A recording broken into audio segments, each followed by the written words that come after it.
At 12:17 a.m., my FBI agent's son ordered me into the basement and warned me not to tell my son-in-law.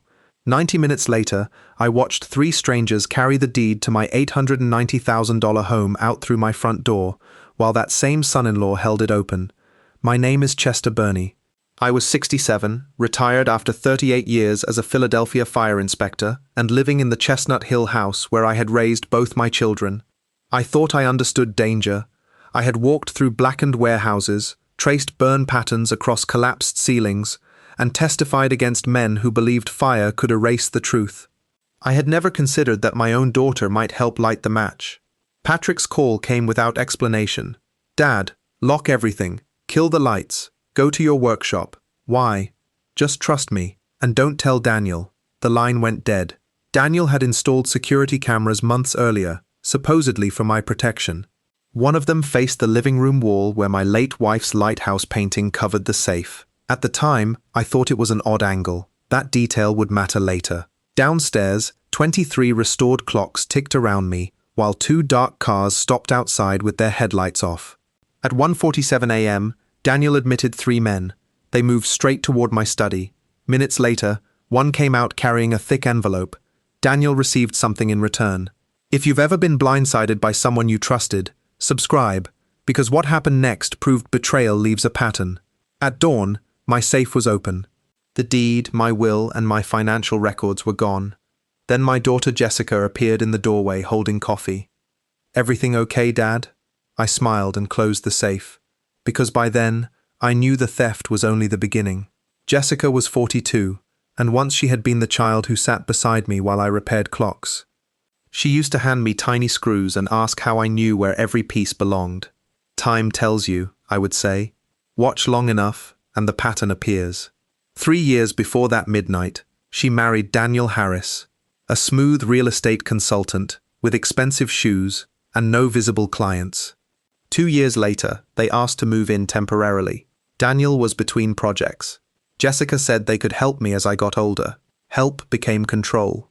Daniel answered my phone, discouraged friends from visiting, reviewed my mail, and suggested combining accounts. Jessica repeated that I needed rest whenever I objected. The cameras spread through the house but never into their bedroom or my basement workshop. They made every restriction sound reasonable. A missed call became proof I was forgetful. A late bill became proof I needed supervision. If I challenged Daniel, Jessica lowered her voice and spoke to me like a nervous patient. Slowly, they turned ordinary age into evidence. The morning after the theft, Patrick finally explained what he could. Daniel was linked to a multi-state deed forgery investigation. Patrick had warned me, because he learned a meeting might happen at my address, but he was formally recused because I was his father. That meant he could not build my personal case. I would have to do that myself. For the next 6 days, I acted older, slower, and more confused than they already believed I was. Daniel relaxed. Jessica stopped lowering her voice. Then, before sunrise on Friday, I searched the kitchen trash before Daniel carried it outside. Beneath coffee grounds sat a draft guardianship petition naming Jessica and Daniel as my proposed legal guardians. It claimed I had dementia, wandered unsafely, forgot bills, and could no longer manage my property. Attached was a handwritten note, "Morrison signs after evaluation." They were not merely stealing documents. They planned to have me declared legally incompetent, gain control of my $340,000 savings, sell my house, choose my doctors, and make every objection sound like proof of mental decline. What they never bothered to learn was, I'd spent 38 years doing exactly this kind of work, reconstructing deliberate destruction from small inconsistencies. I copied the petition, returned the original to the trash, and ate breakfast across from them. Daniel discussed a geriatric specialist. Jessica asked whether I had been forgetting things. The lowest point was not realizing they wanted my money. It was realizing my daughter had helped write the lie that would erase me as a father, a homeowner, and a competent man. I didn't call anyone. I sat with it. And by morning, the plan had started forming. My only ally was Margaret Fisher, an elder rights attorney whose office overlooked Germantown Avenue. She did not comfort me. She gave me a list.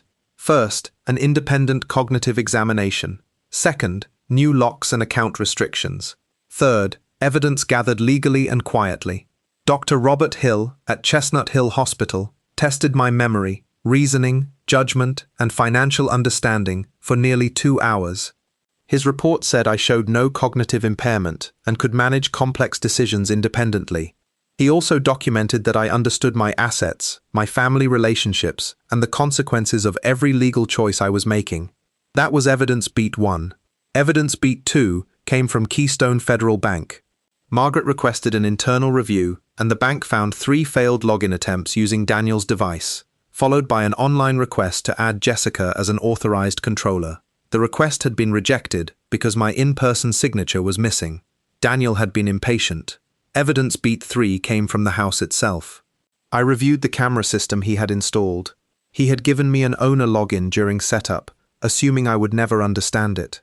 The living room camera faced the lighthouse painting, and its wide-angle reflection showed Daniel opening the safe, removing my documents, and handing them to the men at the door.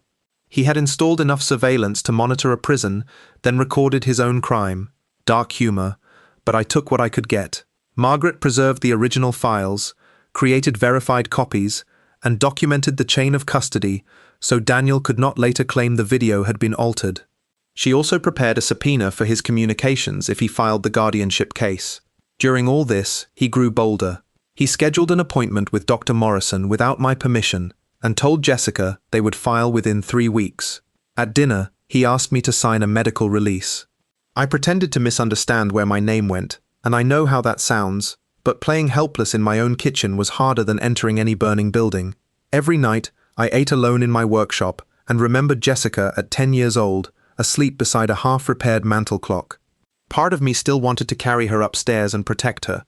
The woman upstairs was helping a criminal take my life apart. Then Daniel made the small mistake that ended him. He used my home printer for the final petition and forgot the printer automatically saved scanned documents to its cloud folder. Among those files was an email attachment listing the forged deed transfer, the planned sale date, and the name of the buyer. For the first time, Margaret smiled.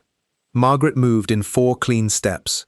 She filed my new estate documents, revoked every previous power of attorney, and placed in-person restrictions on my accounts. She served a formal notice blocking any sale or transfer of the Chestnut Hill property. Finally, she prepared a response to the guardianship petition before Daniel had even submitted it.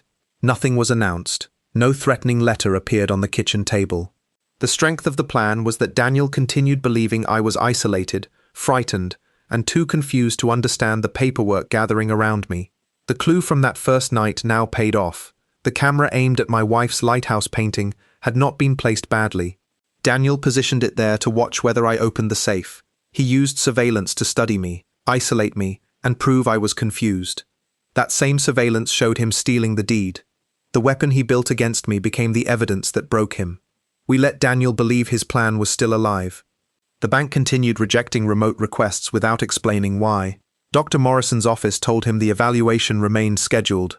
Margaret wanted him confident enough to file, because filing would place his lies under oath and connect the guardianship scheme directly to the stolen deed. The near discovery came when Daniel found the safe combination changed. He cornered me in the hallway. "Why did you change it?" "I forgot the old one." For 3 seconds, he stared at me as if deciding whether I was acting. My hands stayed loose at my sides, even though my pulse hammered in my throat. Then Jessica called from the kitchen, and his suspicion passed.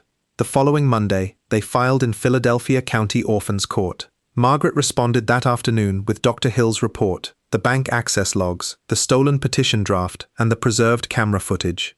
Her subpoena produced Daniel's email chain with the document ring.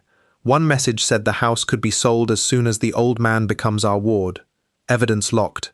At the hearing, Daniel's attorney described me as forgetful and vulnerable. Margaret displayed a still image of Daniel opening my safe. Then she played the next clip, him handing my deed to one of the men Patrick's task force had already identified. Jessica stopped looking at me. The judge denied the guardianship petition, froze any attempted property transfer, and referred the evidence to federal investigators. Outside the courtroom, Daniel finally understood that Patrick's warning had not created the case. His own cameras, printer, emails, and sworn paperwork had done it. He had documented every step because he believed control meant recording everything. He never imagined time could run backward through those records and expose him. The machine was running, nothing left to do but wait. Daniel denied everything until federal agents arrested him. Then he blamed the document ring. When the recovered emails showed he had selected elderly homeowners and supplied original deeds, denial became panic. When two partners accepted plea agreements and identified him as the organizer, panic became comprehension. He pleaded guilty to conspiracy to commit wire fraud, identity theft, and trafficking forged property documents. The sentence was 15 years in federal prison, with no release before 12.5 years, plus restitution to his victims. Jessica was not charged in the federal ring, but the civil case proved she had joined the guardianship scheme. The court ordered her to pay me $75,000 over 10 years. The judgment followed her into every financial decision, just as she had planned to control mine. 10 months later, I sold the house and moved closer to Patrick. My second bedroom became a smaller workshop. I began teaching clock restoration twice a week at a senior center, including a class on protecting documents and recognizing financial exploitation. Jessica sends one postcard each month. She works at a hotel, attends therapy, and makes her court payment on time. I keep the cards, but I have not invited her back into my life. Trust may be repaired someday. It cannot be demanded on schedule. The old 1920 mantel clock sits above my new workbench. Once, Daniel's camera watched it while he planned to control my time. Now it keeps time for a life that belongs to me again. Daniel didn't just think I would break. I became the thing they couldn't control. Love does not require surrendering your safety, your dignity, or your voice. Could you forgive a child who helped plan something like this? Share your answer, like the video, and subscribe for more stories. Names and identifying details have been changed for privacy.